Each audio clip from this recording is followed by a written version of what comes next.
সর্ষে ইলিশ, ভাপা ইলিশ এগুলো তো আমরা প্রায়শই খেয়ে থাকি, কিন্তু আজকে রয়েছে ইলিশ মাছের একটা অন্য স্বাদের রেসিপি। নমস্কার বন্ধুরা, রকমারি রেসিপিস চ্যানেলে সবাইকে স্বাগত। আর আজকের প্রতিবেদন আমার মায়ের ফেভারিট ইলিশ মাছের রেসিপি, বেগুন আলু আর বড়ি দিয়ে ইলিশ মাছের ঝোল। নিয়ে নিয়েছি ইলিশ মাছ। ইলিশ মাছগুলোকে ভালো করে ধুয়ে নেওয়া হয়েছে আর তাতে মাখিয়ে রাখা হয়েছে নুন, হলুদ আর সর্ষের তেল। নিয়েছি 4টে কাঁচা লঙ্কা, একটা বড় সাইজের বেগুন কেটে নিয়েছি, 2টো মিডিয়াম সাইজের আলু কেটে নিয়েছি আর নিয়েছি কিছুটা ধনেপাতা। একটা কড়াইতে নিয়ে নিয়েছি সাদা তেল এবং তেল গরম হলে তাতে ভেজে নিয়েছি বিউলির ডালের বড়ি। বিউলির ডালের বড়িগুলো এরকম হালকা করে ভেজে নিয়েছি। ইলিশ মাছগুলো ভাজার জন্য কড়াইতে নিয়ে নিয়েছি সর্ষের তেল এবং সর্ষের তেলটা ভালো করে গরম করতে হবে। যখন এরকম ধোঁয়া উঠছে তেলে, তখন গ্যাসের ফ্লেমটা লো করে দেব এবং ইলিশ মাছগুলো তেলের মধ্যে দিয়ে দেব। মাছগুলো তেলের মধ্যে দিয়ে দেওয়ার পরে গ্যাসের ফ্লেমটা আবার করে দেব মিডিয়ামে এবং মাছগুলো ভালো করে 2 পিঠ উল্টে পাল্টে ভেজে নিতে হবে।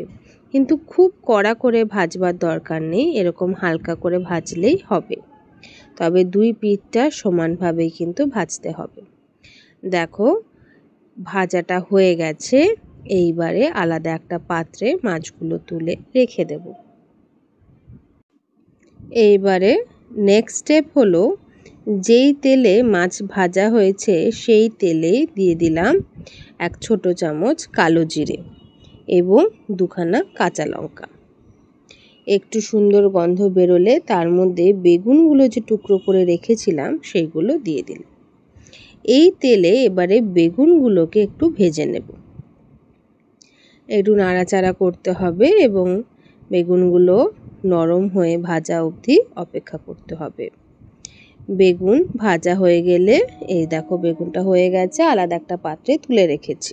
এবারে কড়াই থেকে এক্সেস তেলটা তুলে নেব এবং যেটুকু তেল ঝোলের জন্য লাগবে সেইটুকু রেখে তার মধ্যে আলুর টুকরোগুলো দিয়ে দিলাম এবং তারপরে আলুগুলোকে একটু নাড়াচাড়া করে নিলাম। এইবারে দিয়ে দিলাম ছোট 1 চামচ নুন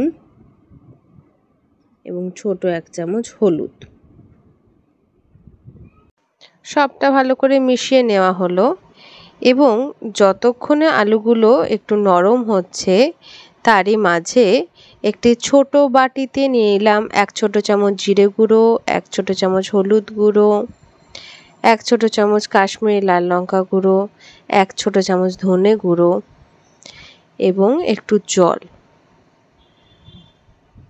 ভালো করে মিশিয়ে নিলাম এবং মশলার একটা পেস্ট বানিয়ে নিলাম।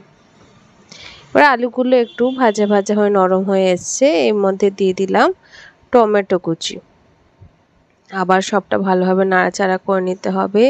দিয়ে দিলাম সামান্য একটু নুন, সবটা মিশিয়ে নিলাম।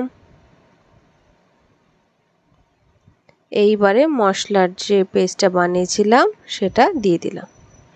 সবটা ভালো করে মিশিয়ে নিলাম এবং ফ্লেমটা লো টু মিডিয়াম করে ঢাকা দিয়ে দিলাম 5 মিনিটের জন্য।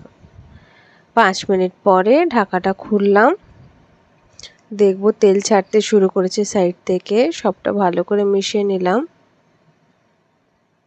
এইবারে দিয়ে দিলাম জল। যতটা ঝোল বানাতে চান সেই পরিমাণ জল দেবেন। সবটা ভালো করে মিশিয়ে নিলাম। দেখো আলুগুলো কিন্তু সেদ্ধ হয়ে গেছে।